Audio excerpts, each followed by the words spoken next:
Pair of linear equations के MCQs देखेंगे हम, एक्सपेक्टेड जो आ सकते हैं, जिस तरह के आ सकते हैं, पैटर्न यही होगा। उसमें से पहला, the graph of y equal 4x is a line parallel to x axis y axis passing through the origin।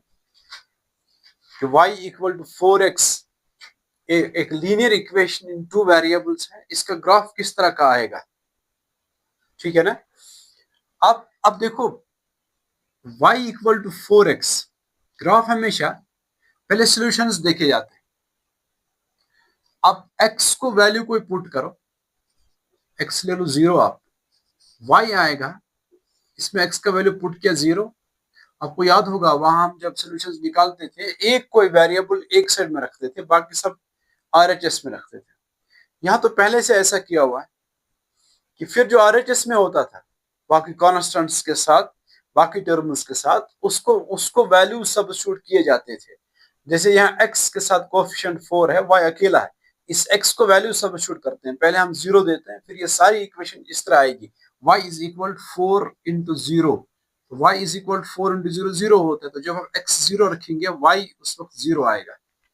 अब जरा एक और वैल्यू दे दो, put x equal to 1, y is equal 4 into 1, इसमें y is equal 4 into x 1 दे रहे हैं, 4 into 1, y is equal 4।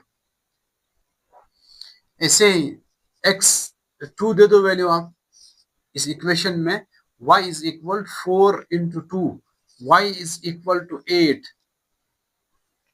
Graph जो आएगा, ये y एक्सिस, ये x एक्सिस, ये हम लेते हैं, ये है ओरिजिन 0, फिर 1 2 3 4 5, यहां से y के वैल्यूज 1 2 3 4 5 6 7 8, यहां से उसके नेगेटिव वैल्यूज -1 -2 -3, जो यहाँ पर जरूरत नहीं है, नेगेटिव वैल्यू लिया नहीं कोई, -1, यहाँ x के नेगेटिव वैल्यूज, ये सब मालूम है आपको। फिर आप ये दो, x जब 0 है y 0 है, x 0 का मतलब ओरिजिन पर ही, और y भी उस वक्त 0 है, यानी दूसरा जो y का वैल्यू है वो भी वही आएगा, दोनों पॉइंट्स इसी जगह, पॉइंट के दोनों कोऑर्डिनेट्स, दोनों पॉइंट्स, इस पॉइंट के दोनों कोऑर्डिनेट्स इसके ओरिजिन पर ही है। ये कौन सा पॉइंट है, ये पॉइंट है 0 0 लिखेंगे उसको, इसका x कोऑर्डिनेट भी 0, y कोऑर्डिनेट भी 0 है। फिर दूसरा पॉइंट, जब x 1 ले रहे हैं, y उस वक्त 4 है, x जब 1 है तो y उस वक्त 4 है, 1 की सीध में जाना पड़ता है ना, 4 के ऐसे, y 4 है, y का 4 और x का 1, यहां से और यहां से देखते हैं लाइन जहां वो इंटरसेक्ट कर रहे हैं, इस पॉइंट को हम लिखते हैं, यह है 1 और 4। फिर उसके बाद x है 2 और y 8 है, 2 पर जब x का 2 और y 8 ये है, यहाँ और यहाँ जो लाइन इंटरसेक्ट होगी जिस जगह पर, वो है 2 8, x 2 है और दूसरा कोऑर्डिनेट y होता है, y उस वक्त 8 है। फिर ज्वाइन करो आप, फिर आप एक्सटेंड भी कर सकते हो उसको, अगर हम यहाँ नेगेटिव कोई वैल्यू लेते हैं ना, तो यहाँ से भी पॉइंट्स आते हैं। अब वो कोई जरूरी नहीं है, ये जो ग्राफ आता है एक लाइन होती है, यहाँ से भी एक्सटेंड कर सकते हैं, यहाँ से भी एक्सटेंड कर सकते हैं। ये पूछ रहा था, वो जो लाइन आएगी क्या is a line parallel to, क्या वो लाइन पैरेलल होगी एक्स एक्सिस के? नहीं, पैरेलल है एक्स एक्सिस के। एक्स एक्सिस के पैरेलल तो लाइन ऐसी होगी जो एक्स एक्सिस को कभी टच ही नहीं करेगी। ये तो टच कर रही है, ये एक्स एक्सिस है, वाई एक्सिस, ये दोनों को टच कर रही है। जब वो टच कर रही है, इंटरसेक्ट कर रही है एक्स एक्सिस को भी, वाई एक्सिस को भी, इसका मतलब ना ही वो एक्स एक्सिस के पैरेलल है, ना ही वो वाई एक्सिस के पैरेलल है, क्योंकि एक्स एक्सिस के पैरेलल तो इस तरह की लाइन होगी और वाई एक्सिस के पैरेलल तो इस तरह की लाइन होगी जो वाई एक्सिस को कभी टच ही नहीं करेगी, कभी इंटरसेक्ट ही नहीं करेगी। तो पहले दो ऑप्शंस गलत है। पासिंग थ्रू ओरिजिन, वो ओरिजिन के थ्रू पास हो रही, हाँ वो हो रही है ओरिजिन के थ्रू पास, इसलिए कि उसमें 1.00 है, तो ये इसका आंसर है। ये मैंने थोड़ा सा डिटेल में इस तरह दिखाया कि ये जरूरी नहीं ऐसा ही क्वेश्चन हो, वहां कोई और linear equation in two variables आ सकती है, वो बताएगा, पता उसका ग्राफ किस तरह का होगा,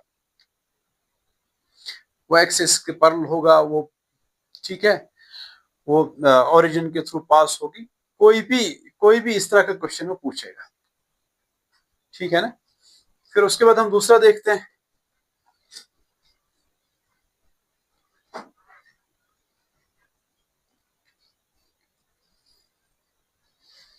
The equation 2x plus 3y is equal to 9 and 4x plus 6y is equal to 18 have infinitely many solutions. ये true है या false है? True false भी हो सकता है, इसके options भी हो सकते हैं कि इसके infinitely many solutions है या only one solution है या no solution है, या ये options भी हो सकते हैं, या इस तरह भी इसने बनाया है कि infinitely many solutions है, लिखा है, फिर कहा क्या है वो true है या false है। इस तरह के क्वेश्चंस के लिए इक्वेशंस दो आप ऐसे लिखो,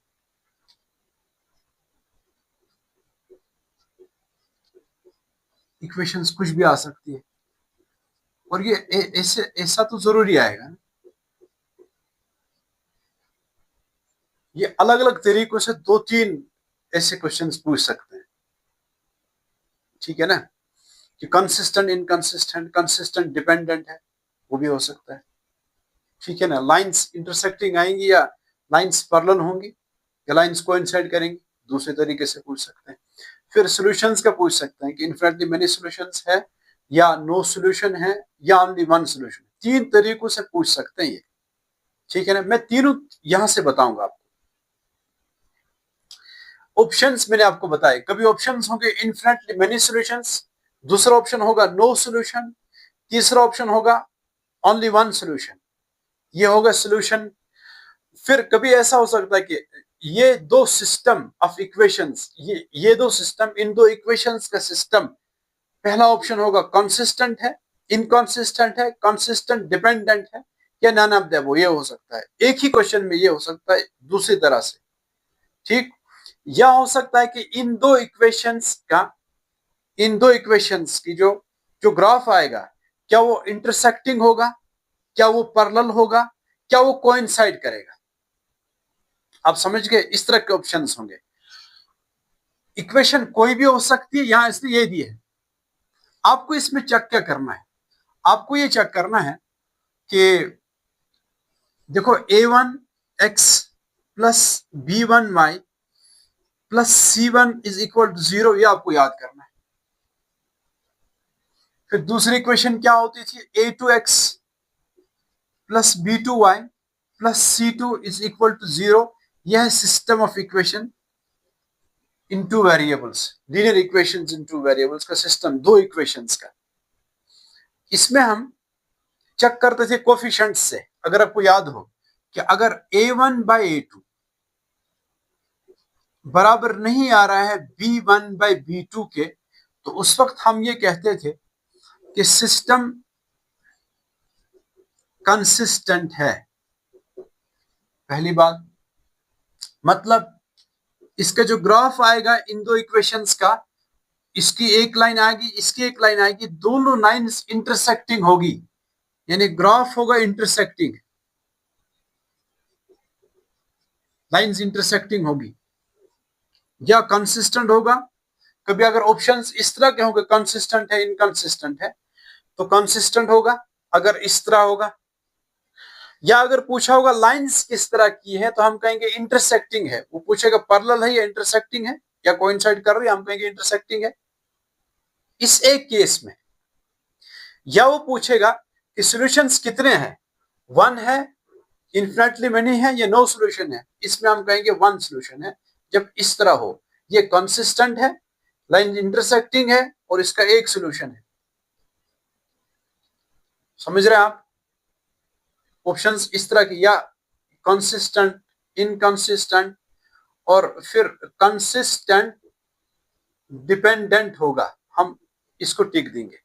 यहां इंटरसेक्टिंग, दूसरा होगा पैरेलल, फिर होगा कोइंसिडेंट, हम इंटरसेक्टिंग को टिक देंगे। या कभी क्वेश्चन सेम होगा लेकिन ऑप्शंस ये होंगे, one solution, no solution, infinitely many solutions, तो हम वन सॉल्यूशन को टिक देंगे इस केस में। समझ गए आप? अब अगर इस तरह आ रहा है a1 by a2 is equal b1 by b2 is equal c1 by c2, तीनों अगर बराबर आ रहे हैं, अगर आपके पास तीनों बराबर आ रहे हैं, तो उस वक्त हम कहेंगे कि लाइंस कोइंसाइड कर रही है, लाइंस कर रही है कोइंसाइड, सॉल्यूशंस है इन्फिनिटली मेनी सॉल्यूशंस, और सिस्टम कंसिस्टेंट ही है, लेकिन कंसिस्टेंट डिपेंडेंट कहते हैं उसको। इनकंसिस्टेंट उस वक्त सिर्फ होता है, इनकंसिस्टेंट सिर्फ उस वक्त होता है जिस वक्त कोई सॉल्यूशन ना हो।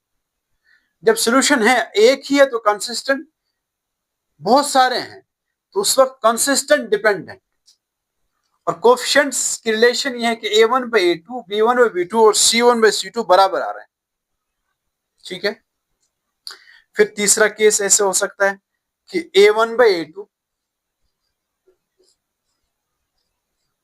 वो बराबर है b1/b2 के, लेकिन वो c1/c2 के बराबर नहीं है। इस वक्त हम कहेंगे कि इसका कोई सोल्यूशन नहीं है, नो सोल्यूशन। अगर ये तीन ऑप्शन है तो नो सोल्यूशन, अगर ये तीन इंटरसेक्टिंग है, पैरेलल है, कोइंसाइड कर रही तो हम कहेंगे पैरेलल है, कोई कॉमन सोल्यूशन नहीं है। लाइन इंटरसेक्ट ही नहीं कर रही, इंटरसेक्ट करती तो वो पॉइंट बनता कॉमन सोल्यूशन, या कोइंसाइड करती तो हम सारे के सारे कहते कॉमन सोल्यूशन है।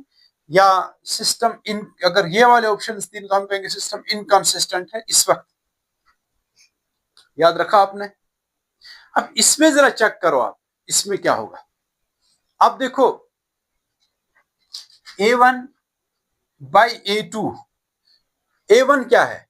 a1 है x, a1 है x का कोफिशिएंट वह है 2, और a2 वह दूसरी इक्वेशन में x का कोफिशिएंट वह है 4। ऐसे b1 वो इसका इस y का पहली इक्वेशन में y का कोफिशिएंट वह है 3, और b2 दूसरी इक्वेशन में y का कोफिशिएंट वह है 6। फिर c कांस्टेंट टर्म है, c1 और c2।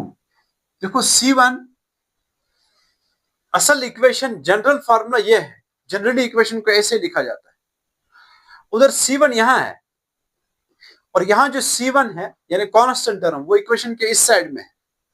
आपको इस इक्वेशन को पहले, ये कोफिशिएंट से अगर आप चेक कर रहे हैं ना, आपको इस इक्वेशन को ऐसा पहले बनाना पड़ेगा, बहुत इंपॉर्टेंट है। आपको इस इक्वेशन को जो 2x + 3y इसको ऐसे लिखना पड़ेगा, 2x + 3y - 9 = 0। अब c1 कितना है? -9। फिर c2 कितना है? c2 भी ऐसे हो जाएगा, 18 इधर आएगा, 4x + cy - 18 = 0। c2 जो है दूसरी इक्वेशन का कांस्टेंट टर्म जो है वो -18 है। अब जरा आप देखो a1/a2, a1/a2, a1/a2 यहां समझ में आ रहा है आपको? यहां लिखता हूं मैं a1/a2 वह है 2/4, 2/4, 2 1 जा 2 2 जा, वो 1/2 आ रहा है। और जरा देखो b1/b2, b1/b2 वो आएगा 3/6, 3 1 जा 3 2 जा 6, वो आएगा 1/2।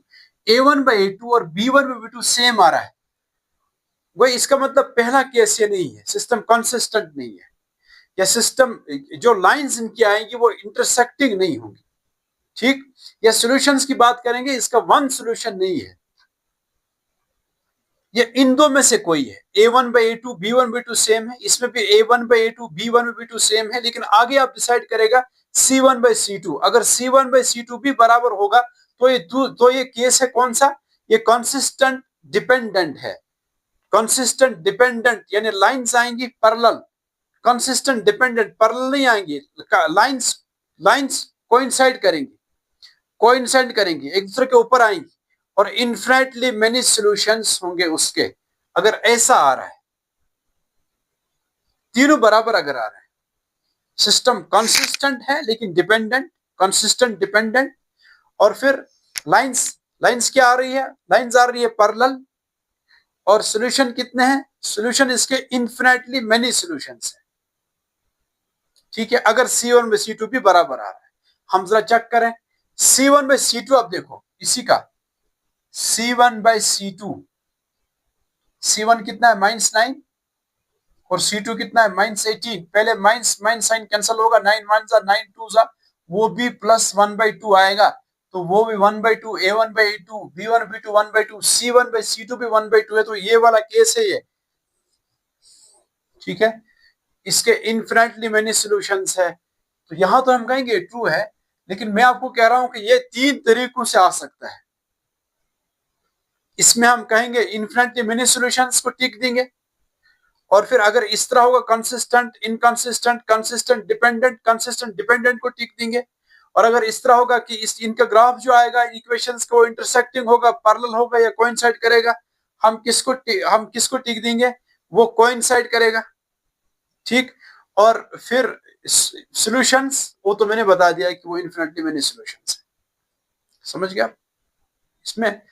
अच्छा, अब इक्वेशंस अब बदल बदल के ले लो, कोई और इक्वेशन दो ले लो, और उसमें तीनों तरीकों से फिर खुद ट्राई करो आप। समझ गए आप। फिर एक पार्ट में फिर दिखा रहा हूं कि इस तरह pair of linear equations, system of linear equations in two variables है। हमें ये देखना है क्या ये कंसिस्टेंट है, इनकंसिस्टेंट है या कंसिस्टेंट डिपेंडेंट है। कभी ऐसा हो सकता है, ये ऑप्शन इस तरह हो सकते हैं, क्या जो लाइंस आएंगी इनकी वो पैरेलल होंगी या इंटरसेक्टिंग हुई या कोइंसिडेंट होंगी। क्वेश्चन सेम होगा, लेकिन इस तरह के ऑप्शंस होंगे। या कभी ऐसा होगा कि इन दो इक्वेशंस के सॉल्यूशंस क्या मेनी सॉल्यूशंस होंगे, या ओनली वन सॉल्यूशन होगा, या नो सॉल्यूशन होगा। चेक करने का तरीका तो सेम है कोफिशिएंट से। और वो जो मैंने बात आपको कही ना कि अगर कभी जैसे इसमें C1 यही है और LHS में C1 यहाँ होना चाहिए, कभी कभी कांस्टेंट टर्म इस यहाँ होती है, लेकिन आपको याद रखना चाहिए कि RHS में सिर्फ 0 होना चाहिए।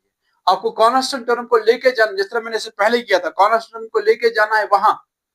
फिर वो अगर यहाँ माइनस है तो वो प्लस बन जाएगा। यानी मैं एग्जांपल दिखाऊं, अगर यहाँ लिखा होगा ऐसे 2x plus 3y is equal to -7। Generally linear equation in two variables को ऐसे लिखते हैं, सारी टर्म्स एक साइड में जमा करते हैं। ये -7 यहाँ आएगा, +7 इज इक्वल टू 0। अब हम कहेंगे A1 है 2, B1 है 3 और C1 है 7। वरना कभी ऐसे करोगे कि C1 -7 है, नहीं, पहले इसको जनरल फॉर्मूला लिखो, जनरल फॉर्म में लिखो इसको कि 7 को पहले यहां लाओ, ये माइनस है तो प्लस बन जाएगा, फिर हम लिखेंगे C1 +7 है। अगर ये 7 होगा प्लस तो यहाँ के -7 बन जाएगा, फिर लिखेंगे 7 C1 है -7। ये बहुत इंपॉर्टेंट है, याद रखना है। इसमें बच्चे गलती करते हैं, फिर कहते हमने तो लिखा था ठीक, उनने C1 इसी को लिखा होता है, ठीक है ना। ये छोटी छोटी गलतियां हैं, लेकिन मार्क्स तो बड़े बड़े कट जाते हैं। यहां लेकिन ऐसा मसला नहीं है, C1 पहले से यहाँ है। समझ रहे आप, सीधे बैठो। करॉप स्टार्ट चेक करना, यहां मैं करता हूं। A1/A2 देखो कितना है। A1 है x वाली टर्म्स का कोफिशिएंट, पहली इक्वेशन में A1 है, इस x का कोफिशिएंट वो 2 है। और दूसरी इक्वेशन में A2 है, दूसरी इक्वेशन में x का कोफिशिएंट लिखा नहीं है इसलिए वो 1 है। तो A1/A2 होगा 2/1। A1 है ये और A2 है ये, इस x टर्म का कोफिशिएंट वह है 2/1। फिर जरा B1/B2 देखेंगे, B1/B2, B1 है y जो टर्म है, y वाली टर्म, उसका कोफिशिएंट वह है 4। और B2 है जो दूसरी इक्वेशन है, उसमें y का कोफिशिएंट वह है 2। 2 1s are 2 2s are 4, वो भी 2/1 आ रहा है। 2/1 तो 2 ही है, 2/1 या 2 एक ही बात है। लेकिन इतना तो है कि A1/A2 और B1/B2 सेम आ रहा है। A1/A2 और B1/B2 सेम आ रहा है। अगर वो सेम नहीं आते तो हम कहते हैं सिस्टम कंसिस्टेंट है, और इसका और लाइंस इंटरसेक्टिंग है, और एक सॉल्यूशन है, ओनली वन सॉल्यूशन। अगर A1/A2 और B1/B2 सेम नहीं आता है, लेकिन यहाँ सेम आ रहा है, जब ये सेम आते हैं तब देखना पड़ता है। अगर सेम नहीं आएंगे तो वहीं रुकते हैं, वही कहते हैं सिस्टम कंसिस्टेंट है या लाइंस इंटरसेक्टिंग है, या अगर इस तरह के ऑप्शन है तो ये इसको टिक आएगा, ओनली वन सॉल्यूशन। आगे C1/C2 को चेक किया ही नहीं जाता है। लेकिन अगर आपको A1/A2 और B1/B2 सेम आ रहे हैं, जैसे इसमें आ रहा है, इसमें A1/A2 2/1 यानी 2 और B1/B2 वो भी 2/1 यानी 2 आ रहा है, अब आपको C1/C2 जरूरी चेक करना। अब C1/C2 ही डिसाइड करेगा। C1 divide by C2, C1 कितना है -12 डिवाइड बाई C2 है -4, माइनस में तो कैंसिल हो जाएगा, 4 1 जा 4 3 जा, वो है 3/1। तो ये इसमें A1/A2 वो बराबर आ रहा है B1/B2, लेकिन वो नहीं बराबर है C1/C2 के। C1 C2 का रेशो नहीं